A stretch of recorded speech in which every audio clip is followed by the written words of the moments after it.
আমার ভাতিজা আমাদের বাড়িতে এসে ইঞ্জিনিয়ারিং শেষ করার জন্য থাকতে শুরু করেছিল। সেই সময় আমার এবং আমার স্বামীর মধ্যে দূরত্ব বাড়তে শুরু করেছিল। প্রতুরাতে আমার স্বামী আমাকে সময় দেওয়ার পরিবর্তে ঘুমিয়ে পড়ত। একদিন রাতে ভাতিজা আমাকে হলো এর সোফায় বসে দেখতে পেল।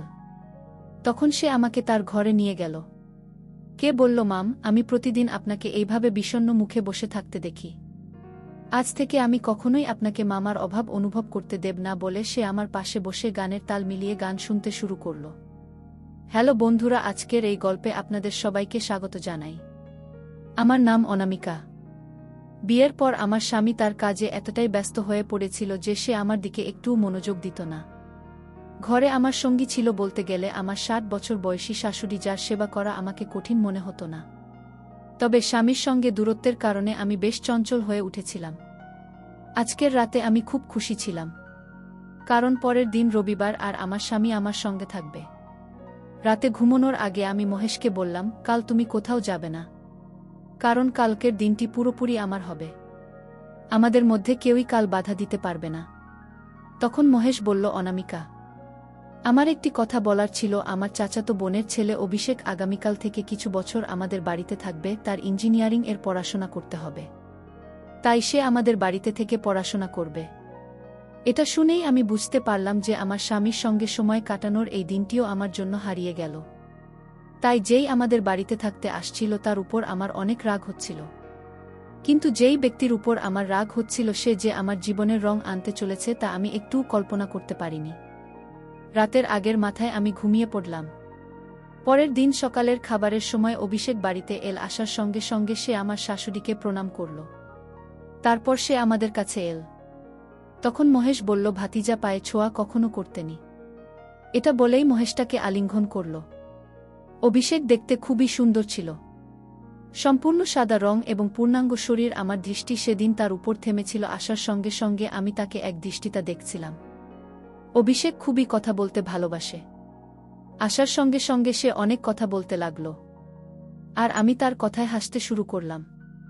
তারপর দেখতে দেখতে সে আমাদের বাড়িতে কিছুদিন থেকে গেল। একদিন অভিষেক তার ইঞ্জিনিয়ারিং এর পড়াশোনার জন্য কলেজে গিয়েছিল এবং সেই দিনই খুব তীব্র ঝড় বৃষ্টি শুরু হল। তখন আমি অভিষেকের জন্য খুব চিন্তিত হয়ে পড়েছিলাম। গত কয়েকদিন ধরে সে আমাদের পরিবারের সদস্যের মতো আমাদের সঙ্গে থাকছিল। অনেকবার সে রান্নাঘরে আমার কাজে সাহায্য করত। আমি অভিষেককে বারবার ফোন করছিলাম। সাধারণত সে সন্ধে 6টার মধ্যে বাড়ি ফিরে আসে, কিন্তু আজ 7টা বেজে গিয়েছিল আর সে এখনো ফিরে আসেনি। মহেশ আগেই ফোন করে জানিয়েছিল যে অতিরিক্ত বৃষ্টির কারণে সে কিছু সময় অফিসে থাকবে। কিন্তু আমি অভিষেকের জন্য খুব চিন্তিত ছিলাম, কারণ সে বাইকে করে গিয়েছিল। তার জন্য অপেক্ষা করতে করতে আমি বাড়ির দরজার সামনে দাঁড়িয়েছিলাম। কিছুক্ষণের মধ্যেই অভিষেক সম্পূর্ণ ভিজে বাড়িতে এল। তাকে দেখে আমি সঙ্গে সঙ্গে ভেতর থেকে একটি তোয়ালে নিয়ে এসে তার গায়ে মুড়িয়ে দিলাম। তারপর সে তার ঘরে চলে গেল। আমি চা বানানোর জন্য রান্নাঘরে চলে গেলাম। যখনই আমি কারোর জন্য চা বানাতাম তখন আমাকে শাশুড়ির জন্য একটি কাপ চা বানাতে হতো, কারণ তিনি চা খুবই পছন্দ করতেন। শাশুড়িকে একটি কাপ চা দেওয়ার পর আমি দ্রুত একটি কাপ নিয়ে অভিষেকের ঘরে গেলাম। আমি যখন তার ঘরে গেলাম তখন সে বারমুডা পরেছিল। তার শরীরে কোনো পোশাক ছিল না, আর সে তখনই তার চুল শুকছিল, তাই ঠান্ডার থেকে সে একটু কাঁপছিল। আমি তার চুল শুকনো শুরু করলাম। তখন আমরা একে অপরের খুব কাছে ছিলাম। আমি যখন অভিষেক থেকে দূরে সরলাম তখন আমি তার দৃষ্টি লক্ষ্য করলাম। তার দৃষ্টি আমাকে কিছুটা আলাদা মনে হলো। অভিষেক আমাকে খুবই ভালোবাসার চোখে দেখছিল। তখন আমি বললাম, গরম গরম আদা দেওয়া চা খাও। অভিষেক হঠাৎ আমার হাত ধরে আমাকে তার পাশে বসাল। সে বলল, আপনি আমার সত্ত্বেও আপনি আমার কতটা যত্ন নেন। আমি বললাম, অভিষেক, আমি আমার আর তোমার মামার সত্ত্বেও এবং চাচাতো ভাইয়ের মধ্যে কোনো পার্থক্য করি না। আমার নিজস্ব ভাতি জানে, কিন্তু তুমিও আমাদের জন্য কম প্রিয় নাও। তুমি আমার প্রিয় ভাতিজা, আমি তোমার জন্য এখনো কিছুই করিনি। তুমি আমার এত প্রশংসা করছো কেন? আমরা কথা বলছিলাম এমন সময় বাড়ির ঘণ্টা বাজল। মহেশ বাড়িতে ফিরে এসেছিল। সেদিন রাতে মহেশ প্রতিদিনের মতো ঘুমিয়ে পড়ল। বিয়ের 3 মাস পরেই সে তার স্ত্রীকে ভুলে গিয়েছিল। বিয়ের আগে সে খুবই ভালোবাসার কথা বলত, কিন্তু এখন সে তার অফিসের কাজে ব্যস্ত হয়ে পড়েছিল। এতে বিরক্ত হই আমি বাইরে এর সোফায় গিয়ে বসে পড়লাম। বাইরে এসে দেখি অভিষেকের ভাড়ের আলো জ্বলছে, তার দরজাটা ভেতর থেকে বন্ধ ছিল। তাই আমি হলের সোফায় বসে রইলাম। কিছুক্ষণ পর আমি আমার হাতে কারো হাতের স্পর্শ অনুভব করলাম। তখন আমি হঠাৎ ঘুম থেকে জেগে উঠলাম। সামনে দেখে অভিষেক আমার পাশে বসে আছে। সে আমার এক কান থেকে হেডফোন খুলে নিজের কানে লাগিয়ে নিয়েছে। দিনে অন্তত একবার সে আমাকে বিশেষ অনুভূতি দেয়, যাতে আমার কলেজের দিনগুলি মনে পড়ে। তারপর সে আমার হাত ধুলে আমাকে তার ঘরে নিয়ে গেল। সেখানে গিয়ে সে বলল, মামি, এখানে আসার পর থেকে আমি প্রতিদিন রাতেই আপনাকে হলো এর সোফায় বিষণ্ণ মুখে বসে থাকতে দেখি। আপনার এবং মামার মধ্যে সবকিছু ঠিকঠাক তো চলছে? আপনি কি গান শুনে আপনার একাকিত্ব কাটানোর চেষ্টা করেন? অভিষেক আমার মনের সমস্ত কথা চিনতে পেরেছিল। আমি তার দিকে তাকিয়ে শুধু মুচকি হাসলাম। তখন সে আমার হাত ধরল এবং কথা বলতে শুরু। সে বলল, কিছু সময়ের জন্য আমাকে আপনার আত্মীয় হিসেবে না দেখে একজন বন্ধু হিসেবে দেখুন। কারণ যেসব কথা আমরা বন্ধুদের সাথে খোলাখুলি বলতে পারি, সেগুলো হয়তো আপনি মামির মতো আমাকে বলতে পারবেন না। তাই আমাকে আপনার বন্ধু মনে করুন এবং আমার সঙ্গে মন খুলে কথা বলুন। অভিষেক তার কথার মাধ্যমে আমাকে আমার আপন করে নিয়েছিল। তখন আমি তাকে আমার সমস্ত চিন্তা বললাম। আমি বললাম, অভিষেক, তুমি যা বললে সবই সত্যি। তুমি কিছুদিনের মধ্যেই আমার মনকে চিনে ফেলেছ। কিন্তু আমার স্বামী আমাকে ভুলে গিয়েছে। আমাদের মধ্যে অনেক দূরত্ব এসে গেছে। স্ত্রী শুধুমাত্র ঘরের কাজ করার জন্য নয়, তারও স্বামীর কাছ থেকে কিছু ভালোবাসার আশা থাকে। মহেশ সেটা ভুলে গেছে। এরপরও অভিষেক বলল, মামি, আপনি অতিরিক্ত ভাববেন না। মামা যখন আপনার ভালোবাসার কথা মনে করবে তখন করবে। কিন্তু আমি যতদিন আছি আপনাকে একাকিত্ব অনুভব করতে দেব না। আজ থেকে আমরা দুই বন্ধু। আমি অভিষেকের বন্ধুত্বকে হৃদয় থেকে মেনে নিয়েছিলাম। তখন সে আবার আমার মোবাইলে গান প্লে করে দিল। তারপর আমরা একটি হেডফোন গানের সুরে মিশে গেলাম। আমার প্রেমিকের মতো সে আমার পাশে বসে আমার হাত ধরে ভালোবাসার গান শুনছিল। গান শুনতে শুনতে সেই রাতে আমি অভিষেকের কাঁধে মাথা রেখে ঘুমিয়ে পড়লাম। আমাদের দুজনেরই চোখ লেগে গিয়েছিল। হঠাৎ তার ঘরের দরজায় ঠকঠক করা হলো। সেই শব্দে আমার ঘুম ভেঙে গেল। আমি দেখলাম আমি অভিষেকের উপর হাত রেখে ঘুমিয়েছি। তখন আমি তাড়াতাড়ি তার কাছ থেকে দূরে সরে গেলাম। সে দরজা খুলল, তখন বাইরে শাশুড়ি দাঁড়িয়েছিলেন। আমি দ্রুত তার ঘরের বাথরুমে লুকিয়ে পড়লাম। তাই শাশুড়ি আমাকে দেখতে পেলেন না। তার ঘরের আলো জ্বলতে দেখে তিনি তাকে ডাক দিয়েছিলেন। শাশুড়ি চলে যাওয়ার পর আমিও চুপি চুপি আমার ঘরে চলে এলাম। অনিচ্ছাকৃতভাবে সে রাতে অভিষেকের সঙ্গে আমার একটু বেশি ঘনিষ্ঠতা হয়েছিল। এর ফলে তার মনে কি প্রভাব পড়েছিল তা আমি একটু আন্দাজ করতে পারিনি। পরের দিন সকালে মহেশ অফিসে চলে গেল। কিন্তু অভিষেক তখনও বাড়িতে ছিল। আমি তাকে তার টিফিন নিয়ে আসতে বলেছিলাম। তখন সে বলল, আজ আমার ছুটির কারণ জিজ্ঞেস করায় সে তখন আমার কানের কাছে এসে ফিসফিস করে বলল, এই ছুটি আমি শুধু তোমার জন্যই নিয়েছি। আমার বন্ধু হিসেবে তোমার সঙ্গে কিছু ভালো সময় কাটাতে চাই। অভিষেকের এই ইচ্ছাটা আমি জানতাম না। সেদিন সে সারাদিন আমার কাজে সাহায্য করল এবং সন্ধ্যায় আমাকে আমার পছন্দের জায়গায় নিয়ে গেল ঘুরতে। রাতে মহেশ আমাকে বলল যে সে পরের সপ্তাহের জন্য ছুটি নিয়েছে।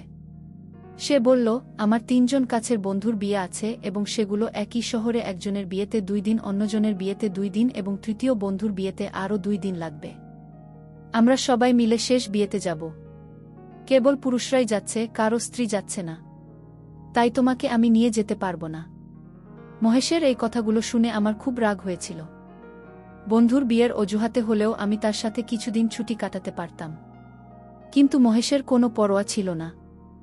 সে বিবাহিত হয়েও ব্যাচেলর জীবনে ফিরে যেতে চাইছিল। পরের দিন ঠিক সময়ে তার বন্ধুরা তাকে নিতে এলো। মহেশ আগামী 6 দিন বাড়িতে থাকবে না।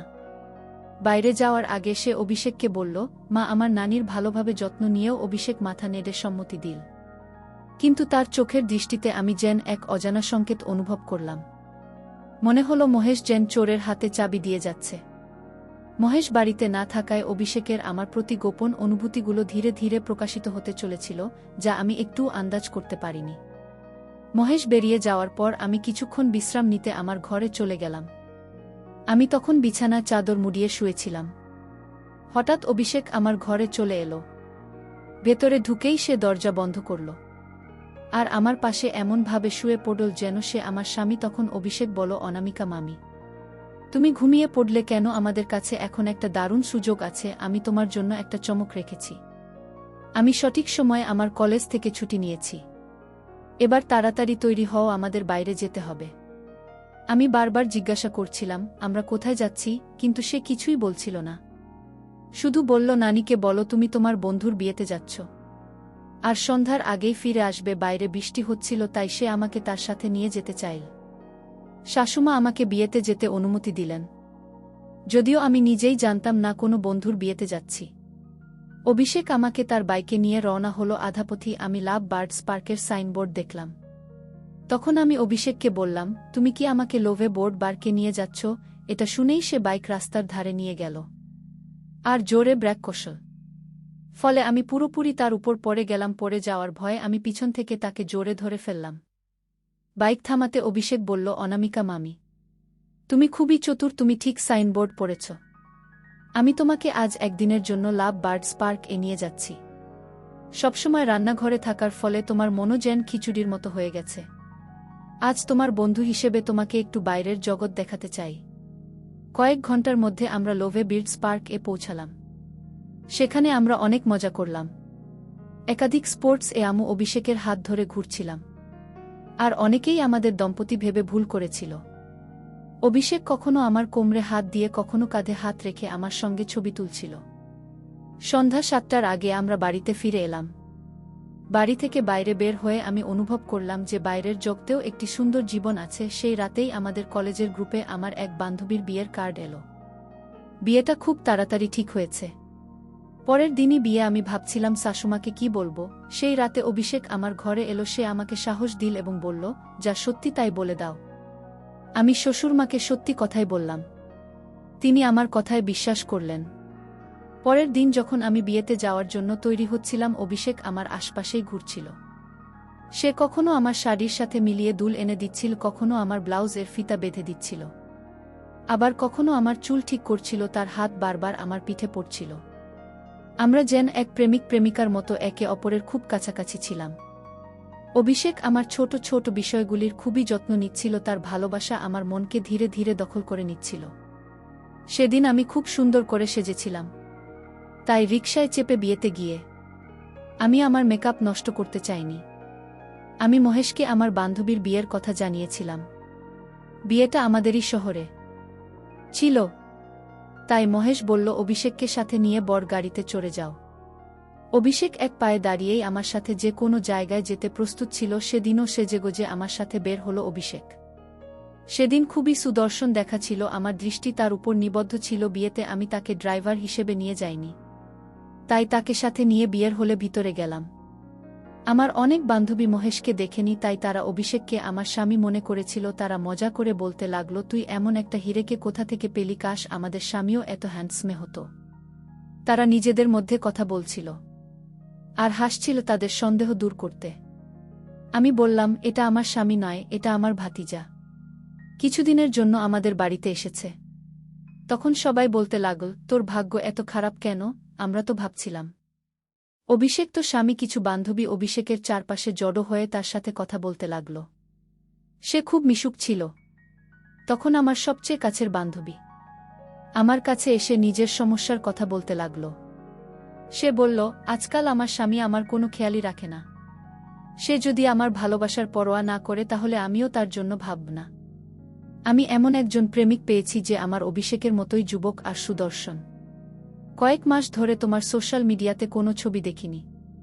মনে হচ্ছে তুমিও তোমার বিবাহিত জীবনে বিরক্ত। কেন তুমি মহেশের চিন্তা করে সময় নষ্ট করছো? তোমার সামনে ক্যাডবেরি থাকতে তুমি বিস্কুট নিয়ে বসে আছো কেন? যদি মহেশ তোমার পরোয়া না করে, তবে নিজের চাহিদা পূরণের জন্য অভিষেককে নিজের কাছে রাখো। আমি তো দেখছি অভিষেক তোমার প্রতি বেশ বিশ্বস্ত। এতগুলো মহিলার ভিড়ে দাঁড়িয়ে থাকা সত্ত্বেও তার চোখ তোমার উপরই পড়ছে। এখন তুমি আর কি নিয়ে চিন্তা করছো? জীবনের প্রেমের মুহূর্তগুলো অভিষেকের সাথে উপভোগ করে নাও। কিরণের কথাগুলো একদম ঠিক ছিল। সেই রাতে আমি নিজেই অভিষেককে আমার ঘরে ডেকে নিলাম। সে ঘরে ঢুকতেই আমি ইচ্ছে করে আমার প্রথম রাতে নাইটি পরেছিলাম। আমাকে দেখে অভিষেক তার চোখ থেকে ফেল। সে ঘর থেকে বেরিয়ে যেতে চাইল, কিন্তু আমি তার হাত ধরে টেনে ঘরের ভেতরে নিয়ে এলাম। তারপর আমি বললাম, অন্যায় অভিনয় বন্ধ করো। তোমার মুখে কতটা ভালোবাসা আছে তা আমি ভালোভাবেই বুঝেছি। এখন নাটক বন্ধ করো। এই শুনে অভিষেক বলল, অনামিকা মামি, কিছু কিছু জিনিসের মজা আমাকেও নিতে দাও। কেনবা তুমি এত ছোট পোশাক পরে আমার সামনে এলে? আগে তুমি সম্পূর্ণ গা ঢাকা পোশাক পরে এসো। সবকিছু যদি আগে তুমি নিজে করে ফেলো তাহলে আমি কিভাবে তোমাকে আনন্দ দেব? সে ঠিকই বলেছিল, আমাকে অভিষেকের সঙ্গে ছোট ছোট বিষয়গুলোতে ভালোবাসার স্বাদ নিতে হবে। তখন আমি ঢাকা পোশাক পরে এলাম। তারপর অভিষেক আমাকে তার বুকে টেনে নিল। সে আমার সঙ্গে কথা বলতে শুরু করল। কিছুক্ষণ পরেই আমাদের গভীর আলাপ চলছিল, যা আমার জানা ছিল না। তখনই শাশুমার গলা শোনা গেল। তিনি আমাকে তার হাঁটুতে তেল লাগানোর জন্য বললেন। না চাইলেও আমি 15 মিনিট ধরে তার পায়ের মালিশ করলাম। তারপর যখন আমি আমার ঘরে ফিরে এলাম, অভিষেককে সেখানে দেখতে পেলাম না। তার ঘরে গিয়ে দেখলাম সে ঘুমিয়ে পড়েছে। পরের দিন সকালে আমি অভিষেককে একটু রাগান্বিত দৃষ্টিতে দেখছিলাম। আমি রান্নাঘরে কাজ করছিলাম। তখন সে আমার কাছে এসে পিছন দেখে জড়িয়ে ধরে বলল, অনামিকা মামি, রাগ করার কোনো প্রয়োজন নেই। আজ আমি তোমার জন্য একটা রোমান্টিক চমক রেখেছি। আজকের রাত পুরোপুরি তোমার আর তুমি আমার। আমি বুঝতে পেরেছিলাম অভিষেক আমার চেয়েও বেশি রোম্যান্টিক। রাতে আমি ভালোভাবে সেজে উঠলাম এবং শাশমাকে ঘুমের ওষুধ খাইয়ে দিলাম যেন তিনি রাতে আমাদের বিরক্ত না করেন। রাতে আমি অভিষেকের ঘরে গেলাম। তার ঘরে হৃদয়ের আকারে সাজানো 2টা বালিশ ছিল, বিছানায় ফুলের পাপড়ি ছড়ানো ছিল এবং সেই ঘরের সুগন্ধি এতটাই মাধুর্যময় ছিল। আমার মন মুহূর্তে তত্ত্ব হয়ে গেল। তার প্রস্তুতি এতটাই ভালো ছিল যে আমি মুগ্ধ হয়ে গেলাম।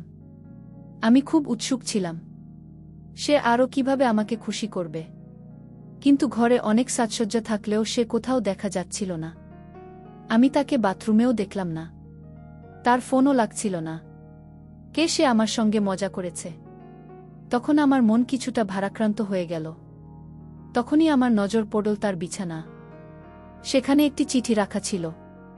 সেই চিঠি খুলতেই আমার সব আশা এক নিমিষে ভেঙে গেল। অভিষেক সেই চিঠিতে লিখেছিল, ম্যাম, আমি আসলে আপনার সৎ ভাইপো নই। আমার মামা মামি সেই শহরের শান্তিনগরে থাকেন। আপনার শহরে 2টি শান্তিনগর আছে। আমি ভুল করে আপনার বাড়িতে চলে আসি। কাকতালীয়ভাবে আপনার ভাইপো সেই সময় আপনার বাড়িতে আসার কথা ছিল। যখন আমি সেখানে আসি তখন থেকেই আপনি আমাকে অভিষেক নামে ডাকা শুরু করেন। আমার মামাও ভালোবেসে আমাকে অভিষেক বলে ডাকেন। আমি কখনো আমার মামা মামিকে দেখিনি, তাই আপনাকেও আমার মামা মামি ভেবেনি। কিন্তু কিছুদিন পর আমার মায়ের কাছ থেকে মেসেজ পেলাম আমার আসল মামা মামি কিছুদিনের জন্য গ্রামে গেছেন। মা আমাকে আমার আসল মামার ছবি পাঠালেন। তখন আমি বুঝতে পারলাম আপনি আমার আসল আত্মীয় নন, কিন্তু ম্যাম, আপনি আমাকে আমার আসল মামি বলি গ্রহণ করেছিলেন। আপনি আমার খুব যত্ন নিয়েছিলেন। আপনি আপনার বিবাহিত জীবনে অসুখী ছিলেন তা জানার পরও আমি এই বিষয়ে মামার সঙ্গে কথা বলতে পারিনি। তাই আমি সিদ্ধান্ত নিলাম কিছুদিনের জন্য হলেও আপনাকে খুশি করতে হবে। আমার উদ্দেশ্য ছিল আপনাকে আনন্দ দেওয়া। কিন্তু আমি আপনার সঙ্গে কোনো ভুল করতে পারব না, কারণ আমি আপনাকে আমার মামির দৃষ্টিতেই দেখেছি। আপনার সঙ্গে কিছু সময় কাটিয়ে আমি যতটা সম্ভব আপনাকে খুশি করার চেষ্টা করেছি। এখন আমাকে ক্ষমা করুন। আমি আপনার সঙ্গে কোনো ভুল করতে পারব না। যে ভালোবাসা আপনি আমার মধ্যে খুঁজছিলেন সেটি আপনাকে আপনার স্বামীর মধ্যেই খুঁজতে হবে। যেভাবে আপনি আমার সঙ্গে খোলামেলা কথা বলতেন সেভাবে একবার মামার সঙ্গেও কথা বলুন। নিশ্চিতভাবে তিনি আপনার ভালোবাসা বুঝতে পারবেন। আবারও ক্ষমা চাইছি। অভিষেকের চিঠি পড়ে আমার বুঝতে বাকি রইল না যে সে আমাদের ভাইপো ছিল না। তখনই মহেশের ফোন এলো। মহেশ গ্রুপ তাড়াহুড়ো করে বলল, অনামিকা, আজ রাতে মাকে নিজের ঘরে রাখো। তোমরা দুজনে ঘরের দরজা বন্ধ করে নিও। কিছুক্ষণ আগে আমার মোবাইলে দিদির মেসেজ এলো, আমেরিকা থেকে দিদির ছেলে কিছুদিনের জন্য আমাদের বাড়িতে আসার কথা ছিল, কিন্তু কিছু কারণ এসে আসতে পারিনি। নেটওয়ার্ক সমস্যার কারণে দিদি আমাকে ফোন করতে পারেননি। এখন দিদির মেসেজ পেয়েছি। তখনই বুঝলাম আমাদের আসল ভাইপো আমাদের শহরে আসেনি। গত কয়েকদিন ধরে আমাদের বাড়িতে একজন ভণ্ড অভিষেক সেজেছিল। মহেশ বলল, তুমি একদম চিন্তা করো না, আমি এখান থেকে বেরোচ্ছি এবং দ্রুতই বাড়ি পৌঁছাব। আমি তাকে পুলিশে ধরিয়ে দেব। মহেশ আমাকে যা বলেছিল তা আমি আগেই বুঝে ফেলেছিলাম। অভিষেক ভুল করে আমাদের বাড়িতে চলে এসেছিল, কিন্তু তার প্রতি কোনো খারাপ দৃষ্টি দেয়নি। সে আমাকে অনেক কিছু শিখিয়ে গেছে এবং আমার জীবনে কিছুক্ষণ হলেও খুশির মুহূর্ত নিয়ে এসেছে। আমি তার উপর রাগ করতে পারিনি। পরের দিন মহেশ বাড়ি এলো, কিন্তু তার আগেই অভিষেক চলে গেছে। আমি মহেশকে সেই চিঠি দেখাতে পারিনি। আমি তাকে জানালাম অভিষেক আমার সামনেই স্বীকার করেছে যে সে ভুল করে আমাদের বাড়িতে চলে এসেছে এবং তারও আমাদের মতোই ভুল ধারণা হয়েছিল সেই কদিনে আমাদের বাড়িতে কিছুই করেনি। তাহলে আমরা কোনো অধিকারে তাকে পুলিশে ধরিয়ে দেব? মহেশ আমার কথা বুঝতে পেরেছিল। অভিষেক একটি ভালো পরিবারের ছেলে ছিল। সেই দিনই অভিষেক তার আসল মামা মামির সঙ্গে আমাদের বাড়িতে ক্ষমা চাইতে এলো। যা কিছু ভুল বোঝাবুঝি হয়েছিল সেসব বলে দিল। তখন মহেশ তাকে ক্ষমা করে দিল, কারণ অভিষেক একটি ভালো পরিবারের ছেলে ছিল। সে আমাদের থেকে ক্ষমা চেয়ে চলে গেল। সে ভণ্ড হয়ে এসেছিল, কিন্তু আমার জীবনে কিছুক্ষণ হলেও ভালোবাসার মুহূর্ত এনে দিয়েছে। সে আমাকে সত্যিকারের ভালোবাসার অর্থ শিখিয়ে দিয়েছে। সে আমাকে এটা শিখিয়েছে যে সবসময় সবাই আমাদের মনের কথা বুঝতে পারে না। যদি কেউ আমাদের অনুভূতি বুঝতে না পারে, তাহলে আমাদের সেটা প্রকাশ করতে হবে যাতে অপর ব্যক্তি বুঝতে পারে আমাদের কি প্রয়োজন। আমি কতটা একা হয়ে পড়েছিলাম, এটা সব আমি মহেশকে জানিয়েছিলাম। সেই দিন থেকে প্রতি 3 মাস অন্তর আমরা স্বামী স্ত্রী মিলে কোথাও না কোথাও বেড়াতে যাওয়ার পরিকল্পনা শুরু করলাম। মহেশ আমাকে সময়ও দিতে শুরু করল। শিক্ষণীয় বিষয়, যদি কেউ আমাদের অনুভূতি বুঝতে না পারে, তাহলে আমাদের সেটা প্রকাশ করতে হবে। কারণ আলাপ আলোচনা এবং সত্যিকারের সৎপথে চললে সম্পর্ক আরও মজবুত হয়।